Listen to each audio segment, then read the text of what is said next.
అన్ని యుగాల్లో గవర్నమెంట్ అయ్యగారిదే. ఇప్పుడు మన ప్రభుత్వం లాగానే ఈ విశ్వమంతటికి విశ్వ ప్రభుత్వానికి వెంకటేశ్వర స్వామి ప్రెసిడెంట్, ఈశ్వరుడు ప్రైమ్ మినిస్టర్, ఫైనాన్స్ మినిస్టర్ కుబేరుడు, బ్రాడ్కాస్టింగ్ నారదుడు, లా మినిస్టర్ యమధర్మరాజు, విదేశీ వ్యవహారాల శాఖ దేవేంద్రుడు, ఆహార శాఖ మంత్రి వానదేవుడు, ఆరోగ్య శాఖ మంత్రి వాయుదేవుడు, ఫ్యామిలీ ప్లానింగ్ బ్రహ్మదేవుడు.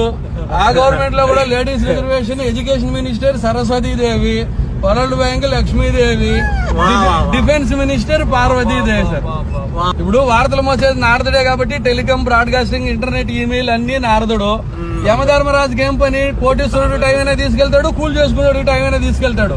తప్పు చేసినాడు ఆయన దగ్గర పనిష్మెంట్ గ్యారంటీ కదా, లా అండ్ ఆర్డర్. దేవత లోకాలకంతా అధిపతి దేవేంద్రుడు. దేవేంద్రుడికి ఏముంది? ఏ లోకం పోయినా రంభ, ఊర్వశి, మేనక డాన్స్ ప్రోగ్రామ్ లో ఆయన జీవితం హ్యాపీగా ఉంటుంది. మన విదేశాంగ మంత్రి కూడా జనాల డబ్బుతో రష్యా, అమెరికా, ఫ్రాన్స్ అని జాలికి తిరిగేస్తున్నారు. ఫుడ్కి ఆధారం వాటర్ కాబట్టి వరుణదేవుడు ఫుడ్ ప్రాసెసింగ్. మన బాడీలో ఉండే శ్వాసే కదా, ముక్కు మూసుకుంటే ప్రాణం పోతుంది. వాయుదేవుడు హెల్త్, చదువులు తల్లి సరస్వతి, దేశానికి రక్షణ కావాలి శక్తి స్వరూపిణి పార్వతి డిఫెన్స్,